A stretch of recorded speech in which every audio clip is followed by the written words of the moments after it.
सभी श्रोताओं को नमस्ते। इस चैनल पर दी गई सभी प्रकार की जानकारी केवल जागरूकता के उद्देश्य से है। यहाँ बताए गए किसी भी उपचार को करने से पहले डॉक्टर या वैद्य से परामर्श जरूर कर लें। हमारा उद्देश्य राजीव जी के विचारों को हर घर तक पहुँचाने का है। लोग खाने के बाद पान खाते हैं चूना मिलाकर, वो जिंदगी भर वात के रोगी होंगे नहीं। माने चूना वो बोलते हैं सबसे बेहतरीन वातनाशक औषधि है। मेथी का दाना तो है ही, चूना उससे थोड़ा 1 डिग्री ऊपर है। मेथी दाने से चूना सबसे अच्छी वातनाशक औषधि है।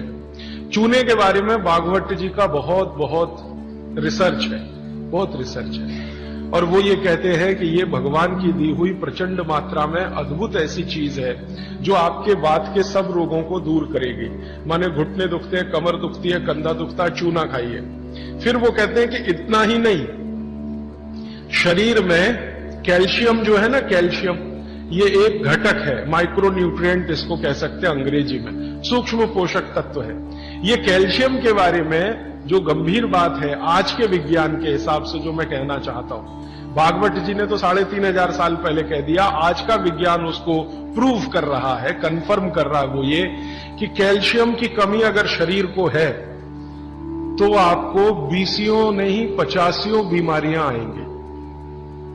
कैल्शियम की कमी अगर है शरीर को तो 50 बीमारियां आएंगी। क्या क्या आ सकता है? हर तरह का दर्द आपको होगा, हर तरह का, मांसपेशियों का दर्द, हड्डियों का दर्द, सब तरह का। हड्डियों की जितनी विकृतियां हैं वो सब कैल्शियम की कमी से आएंगे। हड्डियों के जितने रोग हैं वो सब कैल्शियम की कमी से आएंगे। फिर वो कहते हैं कि रक्त के बहुत सारे रोग कैल्शियम की कमी से आते हैं, रक्त के रोग, खून की बीमारी। फिर वो कहते हैं कि बहुत सारे कफ के रोग कैल्शियम की कमी से आते हैं। तो कैल्शियम कम नहीं होने देना चाहिए।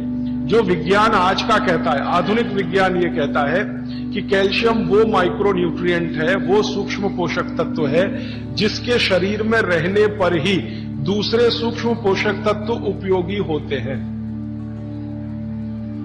ये 12-15 साल का रिसर्च है। एक वाक्य में मैंने खत्म कर दिया। कैल्शियम की उपस्थिति में ही बाकी सभी सूक्ष्म पोषक तत्व उपयोगी होते हैं। इसका मतलब यह है कि अगर आपको शरीर में विटामिन सी का असर देखना है तो कैल्शियम चाहिए, विटामिन ए का असर देखना है तो कैल्शियम चाहिए, विटामिन बी का असर देखना है तो कैल्शियम चाहिए, अगर विटामिन डी का असर देखना है तो भी कैल्शियम चाहिए, विटामिन के का असर देखना है तो भी कैल्शियम चाहिए, प्रोटीन अच्छे से आपके शरीर को काम में आए तो कैल्शियम चाहिए, कार्बोहाइड्रेट्स ठीक से आपके शरीर को मदद करे तो कैल्शियम चाहिए, फैट्स आपके शरीर में डिसॉल्व होते रहें और जहां जरूरत है वहां लुब्रिकेशन में मदद करते रहे तो कैल्शियम चाहिए। माने समझ लीजिए कि कैल्शियम अगर नहीं है तो शरीर में सब कुछ बीमारियां आने ही वाली है। इसलिए कैल्शियम की उपलब्धता शरीर को होनी ही चाहिए।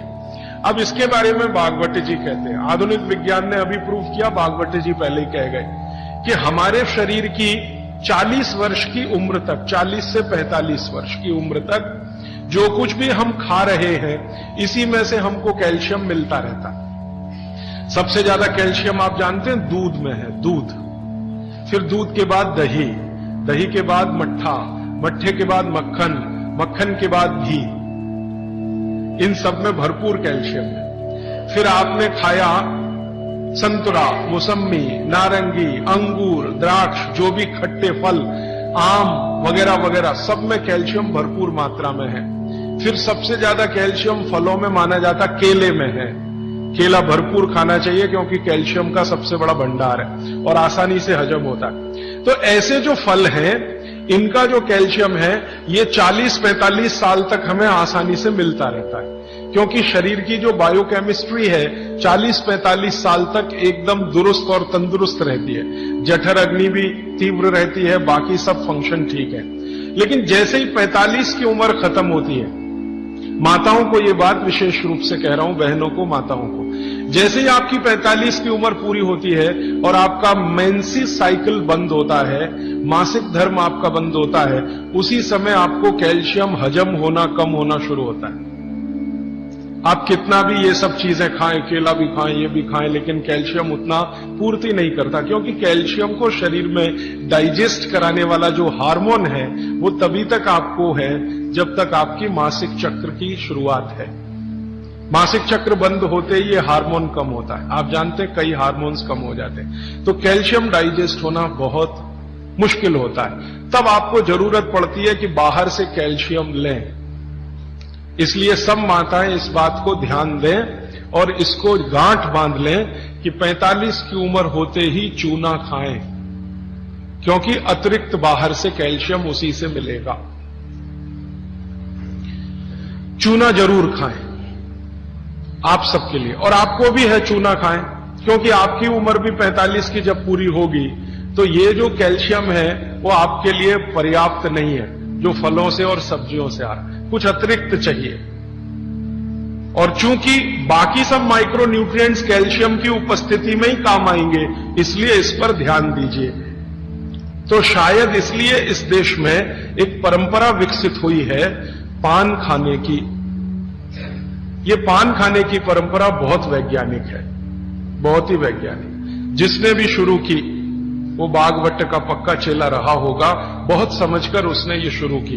और ये अद्भुत है। अद्भुत मैं इसलिए कह रहा हूं कि भारत की सब जातियों में उत्तर से दक्षिण, पूरब से पश्चिम ये परंपरा है। कहीं भी चले जाओ, आप सिक्किम में चले जाओ, अरुणाचल में चले जाओ, वो भी पान खाते हैं। और आप धुर दक्षिण में आ जाओ तो यहां भी है, उत्तर में चले जाओ, कहीं भी चले जाओ। तो ये पान खाना भारतीय सभ्यता का एक बहुत महत्वपूर्ण अंग है जो स्वास्थ्य से जुड़ा हुआ है। बस ध्यान इतना ही रखिए कि पान जो है चूने का ही खाना है।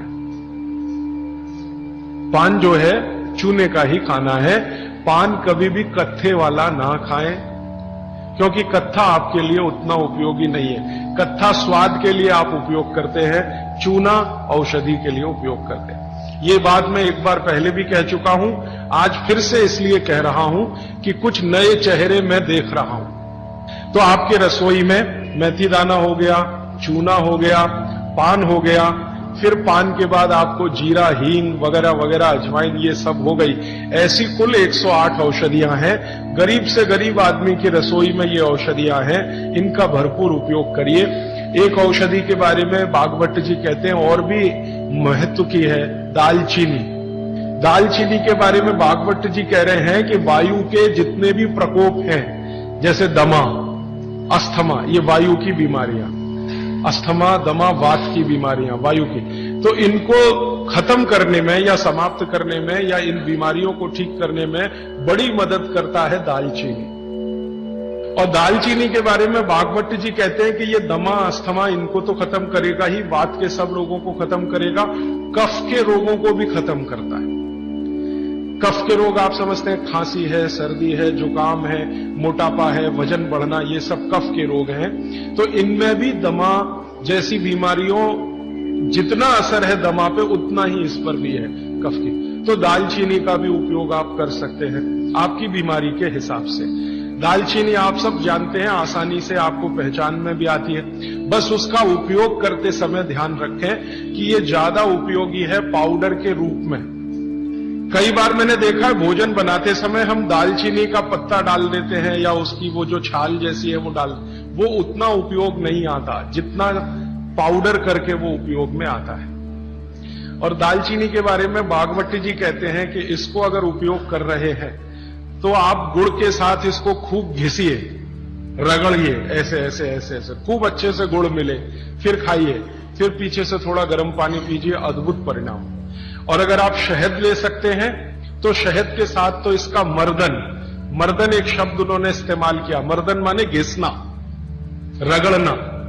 तो वो कहते हैं कि खूब रगड़ करके, मर्दन करके शहद में ऐसे ऐसे ऐसे ऐसे 5-7 मिनट, फिर चाटिए और थोड़ा हल्का गुनगुना पानी पीजिए, तो आपके शरीर के कम से कम तो 50 रोग ये अकेला दालचीनी खत्म कर देगा। Please like, share, subscribe the channel. आपके सहयोग से हम राजीव जी के विचारों को अधिक से अधिक लोगों तक पहुंचा सकेंगे। कृपया करके इस चैनल के परिवार को बड़ा करें। Please comment, like, share and subscribe the channel. धन्यवाद इस वीडियो को देखने के लिए। वंदे मातरम। जय हिंद।